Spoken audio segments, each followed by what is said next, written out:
এবাৰ অজু কৰি যিসকলে 2 ওয়াক্তৰ নামাজ আদায় কৰে মনোযোগ দি কথাখিনি শুনিব এনেকৈ আপোনাৰ নামাজ সহি হ'বনে নাই অথবা অজু ধৰি ৰাখি নামাজ আদায় কৰিলে নামাজ সহি হ'বনে নাই মোৰ প্ৰিয় দিন দৰদি ভাই বন্ধুসকল মোৰ অতি শ্ৰদ্ধাৰ মা আৰু ভনীসকল এই মাসাইল আমাৰ সকলোৰে জানা জৰুৰী হয় কিয়নো নামাজৰ কাৰণে পবিত্ৰতা শৰ্ত হয় আজিৰ এই ভিডিঅ'ত অজুৰ নিয়ম কানুন অজুৰ মাসাইল ইয়াৰ লগে লগে অজু ধৰি ৰাখি নামাজ পঢ়িলে নামাজ সহি হ'বনে নাই এক অজুৰ দ্বাৰা 2 ওয়াক্তৰ নামাজ 3 ওয়াক্তৰ নামাজ আদায় কৰিলে নামাজ সহি হ'বনে নাই সম্পূৰ্ণ মাসাইল আজিৰ এই ভিডিঅ'ত আমি আলোচনা কৰিম মনোযোগ দি ভিডিঅ'টি চাই থাকক অজু সম্পৰ্কে জৰুৰী মাসাইলখিনি জানিব পাৰিব ইনশাআল্লাহ তাআলা মোৰ প্ৰিয় দিন দৰদি ভাই বন্ধুসকল আল্লাহ ৰাব্বুল আলামিন কোৰআনে কাৰিমত এনেদৰে ইৰশাদ কৰে ইন্নাল্লাহা ইউহিব্বুত তাওয়াবিন ওয়া ইউহিব্বুল মুতাতাহহিৰিন নিশ্চয় আল্লাহ পাক তওবাকাৰীসকলক আৰু পবিত্ৰতা অৰ্জনকাৰীসকলক বহুত ভাল পায় বহুত পছন্দ কৰে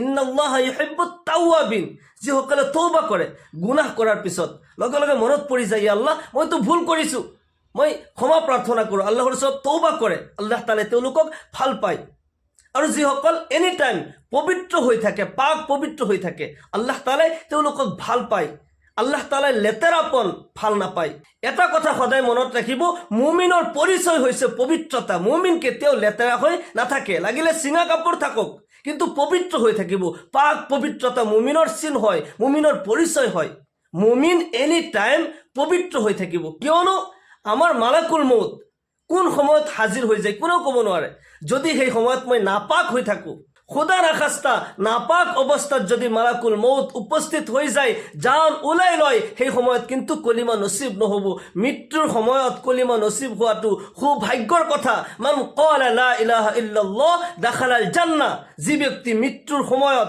সাকৰাতৰ সময়ত যি ব্যক্তিৰ কলিমা নসিব হ'ব লা ইলাহা ইল্লাল্লাহ পঢ়িব সেইজন জান্নাতত প্ৰৱেশ কৰিব আল্লাহু আকবাৰ যদি নাপাক অৱস্থাত আপুনি থাকে কলিমা নসিবটো নহব সেই কাৰণে মুমিন এনি টাইম পাক পবিত্ৰ হৈ থাকাৰ চেষ্টা কৰিব মুমিন কেতিয়াও নাপাক অৱস্থাত থাকিব নোৱাৰে শৰীৰ যেতিয়াই নাপাক হয় লগে লগে পবিত্ৰতা অৰ্জন কৰিব ইন্নাল্লাহা ইউহিব্বুত তাওয়াবিন ওয়া ইউহিব্বুল মুতাতাহহিৰিন আল্লাহ তাআলাই এই 2 শ্ৰেণীৰ মানুহক ভাল পায় তওবাকাৰীসকলক আৰু পবিত্ৰতা অৰ্জনকাৰীসকলক বহুত ভাল পায় বহুত পছন্দ কৰে নামাজৰ কাৰণে অজুৰ শৰ্ত হয় পাক পবিত্ৰতা শৰ্ত হয় আল্লাহ তাআলা কোরআনে কারিমত ইরশাদ করে ইয়া আইয়ুহাল্লাযীনা আমানু ইযা কুমতুম ইলাস সালাহ ফাগসিলু ওয়ুজুহাকুম ওয়া আইদিয়াকুম ইলাল মারাফিকি ওয়ামসাহু বিরুউসিকুম ওয়া আরজুলাকুম ইলাল কাবাইন হে মুমিন সকল যেতিয়া তোমালোক নামাজৰ কাৰণে ইৰাদা কৰা যেতিয়া নামাজত থিয় হ'বলৈ যাবা ইয়াৰ পূৰ্বে এই আয়াতৰ মাজত আল্লাহ তাআলাই অজুৰ 4টা ফৰজৰ কথা কৈছে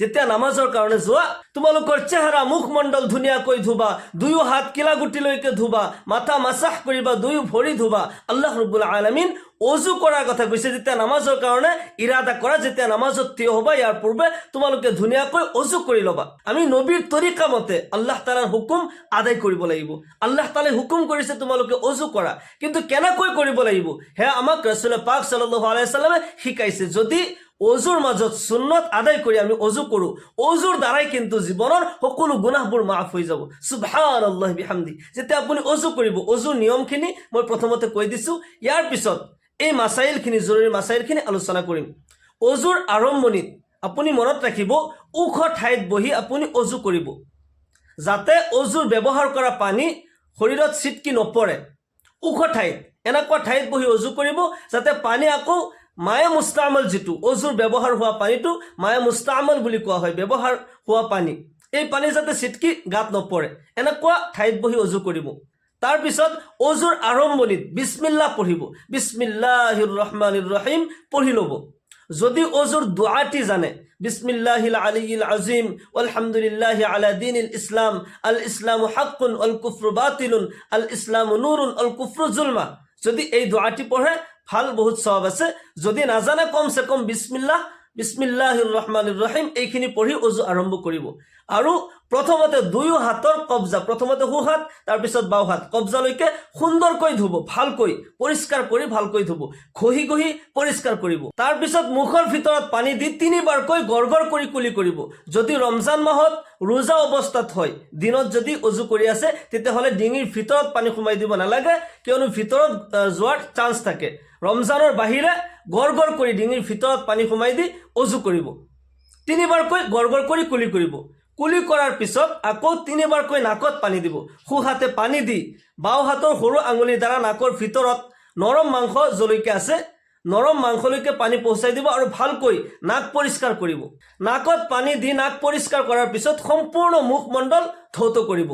মুখৰ সীমা হৈছে চুলিৰ গুৰিৰ পৰা থুতুৰিৰ তললৈকে আৰু এক কাণৰ লঠিৰ পৰা আন কাণৰ লঠিলৈকে সম্পূৰ্ণ মুখমণ্ডল ভালকৈ পৰিষ্কাৰ কৰি ধুব, যাতে চুলিৰ পৰিমাণ কোনো ঠাই শুকান নাথাকে। তেতিয়াহ'লে যদি শুকান ৰৈ যায়, অলপমান ঠাইও চুলিৰ পৰিমাণ যদি শুকান ৰৈ যায়, আপোনাৰ অজু নহ'ব। এয়া ফৰজ অংগ হয়, সেইকাৰণে ভালকৈ ধুব লাগিব। মুখমণ্ডল ধোৱাৰ পিছত দুয়ো হাত কিলাগতিলৈকে দুয়ো হাত আপুনি ধুব লাগিব। ভালকৈ ঘঁহি ঘঁহি ধুনীয়াকৈ পৰিষ্কাৰ কৰি ধুব।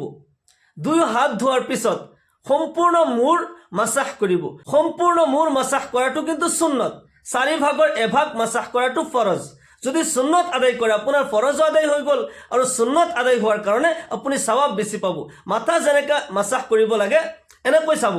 দুয়ো হাত এনেকৈ ধৰিব, এই 3টাকৈ আঙুলি এনেকুৱাকৈ ল'ব, শাহাদত আঙুলি আৰু বুঢ়া আঙুলি এৰি দিব। এই 3টাকৈ আঙুলি লৈ এনেকুৱাকৈ মূৰত ল'ব, লৈ আগফালৰ পৰা পিছফালে লৈ যাব। আকৌ এই 2টা আঙুলি বাকী থাকিল, শাহাদত আঙুলি আৰু বুঢ়া আঙুলি, এই 2টা আঙুলি দি আকৌ পিছফালৰ পৰা ঘূৰাই আনিব। আনাৰ পিছত আপোনাৰ দুয়ো হাতৰ সৰু আঙুলিৰ দ্বাৰা কাণৰ ভিতৰখিনি পৰিষ্কাৰ কৰিব, ভালকৈ মাছাহ কৰি দিব আৰু দুয়ো হাতৰ বুঢ়া আঙুলিৰ দ্বাৰা কাণৰ পিঠি মাছাহ কৰিব। ইয়াৰ পিছত সোঁ হাতৰ পিঠিৰ দ্বাৰা গৰ্দান মাছাহ কৰিব। এনেকৈ গৰ্দান মাছাহ কৰিলে, আকৌ এনেকৈ গৰ্দান মাছাহ কৰিলে। গৰ্দান মাছাহ কৰাৰ পিছত দুয়ো হাতৰ আঙুলিবোৰ খিলাল কৰিব, এনেকুৱাকৈ খিলাল কৰিব। তাৰপিছত দুয়ো ভৰি আপুনি ধুব, সৰু গাঁঠিলৈকে ধুনীয়াকৈ পৰিষ্কাৰ কৰি ধুব আৰু ভৰিৰ আঙুলিবোৰো খিলাল কৰিব। খিলাল সেইকাৰণে কৰিব লাগে, ৰাসূলে পাক সাল্লাল্লাহু আলাইহি ওয়াসাল্লাম ইৰশাদ কৰে, খাল্লিলু আসাবিআকুম, তোমালোকে আঙুলিবোৰ খিলাল কৰা, কিয়নো তাতে জাহান্নামৰ জুই যাতে সোমাব নোৱাৰে। আল্লাহু আকবাৰ। যদি অজু কৰোঁতে আঙুলিবোৰ খিলাল কৰে, সেই আঙুলিৰ ফাকত জাহান্নামৰ জুয়ে স্পৰ্শ কৰিব নোৱাৰে, জাহান্নামৰ জুয়ে জ্বলাব নোৱাৰে। আল্লাহু আকবাৰ। কিমান ফজিলত হয় যেতিয়া আপুনি ধুনীয়াকৈ অজু কৰে। অজুৰ দ্বাৰাই এই অংগবোৰৰ সকলো গুনাহ মাফ হৈ যায়। আল্লাহৰ নবী জনাবে মুহাম্মদুৰ ৰাসূলুল্লাহ সাল্লাল্লাহু আলাইহি ওয়াসাল্লামে ইৰশাদ কৰে, মোৰ যিসকল উম্মতে সুন্দৰকৈ সুন্নতি নিয়মত অজু কৰে, অৰ্থাৎ এক অংগ 3বাৰকৈ ধুই ভালকৈ অজু কৰে, মাথা মাছাহ কৰাটো অকল এবাৰ, বাকী সকলো অংগ 3বাৰকৈ ধুব লাগে। আল্লাহৰ নবী সাল্লাল্লাহু আলাইহি ওয়াসাল্লামে ইৰশাদ কৰে, যিসকলে সুন্দৰকৈ অজু কৰে তেওঁলোকৰ কাৰণে আল্লাহ তাআলাৰ পক্ষৰ পৰা 2টা পুৰস্কাৰ হয়।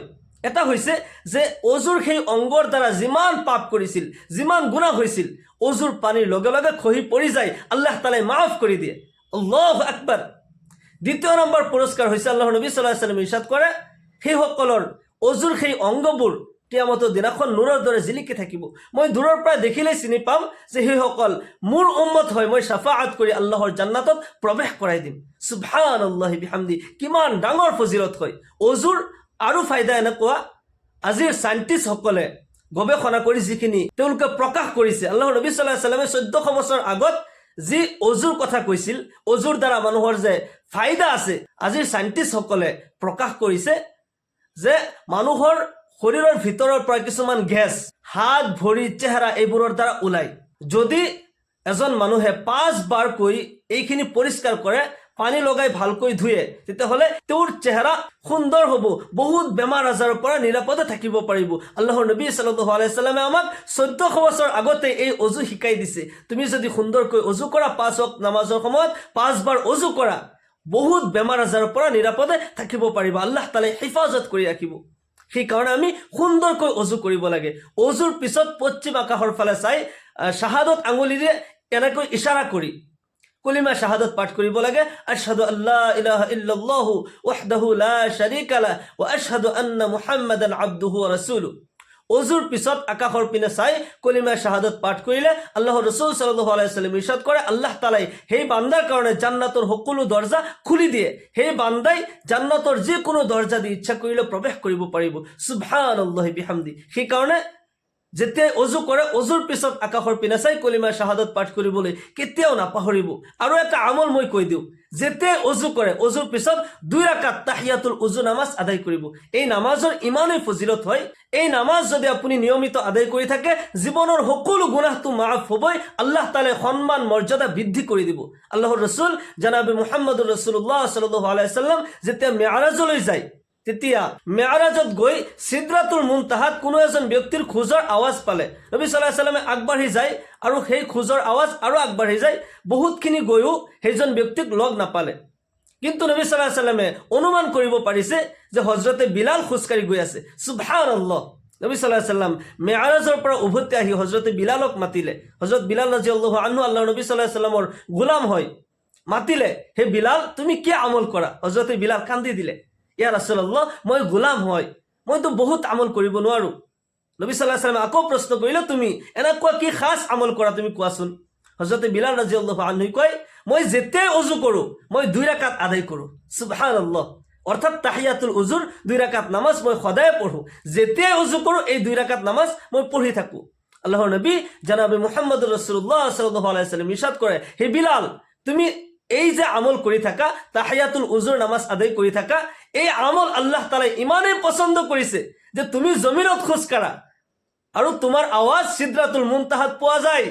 আল্লাহ তাআলাই তোমাক ইমানেই সন্মান, ইমান মৰ্যাদা আল্লাহ তাআলাই বৃদ্ধি কৰি দিছে। সুবহানাল্লাহ। নবী সাল্লাল্লাহু আলাইহি ওয়াসাল্লামে আৰু ইৰশাদ কৰে, যি ব্যক্তি অজু কৰাৰ পিছত 2 ৰাকাত আদায় কৰে, অৰ্থাৎ তাহিয়াতুল উজুৰ 2 ৰাকাত নামাজ আদায় কৰে, সেইজন ব্যক্তিৰ নখৰ গুড়াৰ গুনাহ পৰ্যন্ত আল্লাহ তাআলাই মাফ কৰি দিয়ে, জীৱনৰ সকলো গুনাহ আল্লাহ তাআলাই মাফ কৰি দিয়ে। সেইকাৰণে যেতিয়াই অজু কৰে সুন্দৰকৈ অজু কৰি আকাশৰ পিনে চাই কলিমা শাহাদত পাঠ কৰি ইয়াৰ পিছত 2 ৰাকাত তাহিয়াতুল উজুৰ নামাজ আদায় কৰিব। ইয়াৰ দ্বাৰা জীৱনৰ সকলো গুনাহ মাফ হৈ যাব আৰু সন্মান মৰ্যাদা আল্লাহ তাআলাই বৃদ্ধি কৰি দিব। ইহকাল পৰকালত আল্লাহ তাআলাই মৰ্যাদা বৃদ্ধি কৰি দিব। সুবহানাল্লাহ। মোৰ প্ৰিয় দিন দৰদী ভাই বন্ধুসকল, এক অজুৰ দ্বাৰা 2 ওয়াক্তৰ নামাজ আদায় কৰিলে নামাজ সহিহ হ'ব নে নাই? এক অজুৰ দ্বাৰা 2 ওয়াক্তৰ নামাজ আদায় কৰিলে নামাজ হৈ যাব, ইয়াত কোনো ধৰণৰ প্ৰব্লেম নাই। এক অজুৰ দ্বাৰা ফৰ এক্সাম্পল আপুনি আসৰৰ সময়ত অজু কৰিলে, আসৰৰ পৰা মাগৰিবলৈ বহুত সময় নাথাকে, আপুনি আসৰৰ অজুৰ দ্বাৰা মাগৰিবৰ নামাজ আদায় কৰিলে আপোনাৰ নামাজ হৈ যাব। কিন্তু প্ৰত্যেক ওয়াক্তৰ নামাজৰ কাৰণে নতুন নতুন অজু কৰাটো বেছি ভাল হয়, বেছি সওয়াব আছে। কাৰণ আপুনি যিমান বাৰ অজু কৰিব সিমানেই অজুৰ সওয়াবখিনি, অজুৰ ফজিলতখিনি আপুনি পাই যাব।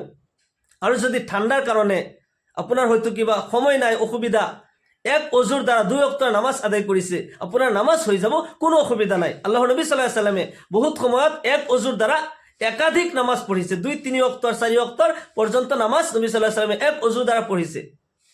আৰু কেতিয়াবা বাৰ বাৰ প্ৰত্যেক ওয়াক্ততেই নতুন নতুন অজু কৰি নামাজ পঢ়িছে। নতুন অজুৰ দ্বাৰা আপুনি নামাজ পঢ়িলে বেছি ভাল হয়, যিমান বাৰ অজু কৰিব সিমান বাৰে আপুনি অজুৰ সওয়াব পাব। তাহিয়াতুল উজুৰ নামাজ আদায় কৰিলে, আকাশৰ ফালে চাই কলিমা শাহাদত পাঠ কৰিলে এই সওয়াবখিনি আপুনি পাই যাব।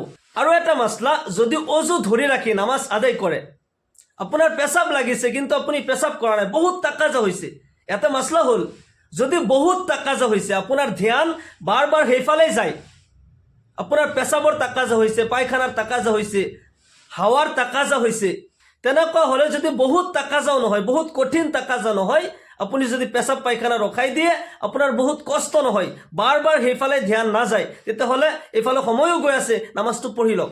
যদি সময়ো আছে আপুনি অজু কৰি ল'ব, পেশাব পায়খানা কৰি তাকাজা পুৰা কৰি আপুনি অজু কৰি লৈ নামাজ পঢ়িব। কিন্তু বহুত তাকাজা যদি হয়, পেশাব পায়খানা অথবা হাৱাৰ যদি বহুত তাকাজা হয়, আপুনি ৰখাই ৰাখি যদি আপুনি নামাজ পঢ়ে, এনেকৈ আপোনাৰ নামাজ মকৰুহ হ'ব। যদি বাৰ বাৰ সেইফালে ধ্যান যায় তেতিয়াহ'লে আপোনাৰ নামাজটোৱে নহ'ব। মনত ৰাখিব, নামাজৰ কাৰণে ইতমিনানৰ সৈতে আপুনি নামাজ পঢ়িব লাগিব। বাৰ বাৰ যদি বেলেগ ফালে আপোনাৰ ধ্যান যায় আপোনাৰ নামাজ সহি নহ'ব। আল্লাহ পাক আমাক সকলোকে দিনৰ সহি সমাজ দান কৰক, আমাক সকলোকে সুন্দৰকৈ অজু কৰি আল্লাহ তাআলাৰ হক নামাজ আদায় কৰাৰ, 5 ওয়াক্তৰ নামাজ যথা সময়ত আদায় কৰাৰ তৌফিক দান কৰক। সকলোকে আল্লাহুম্মা আমিন।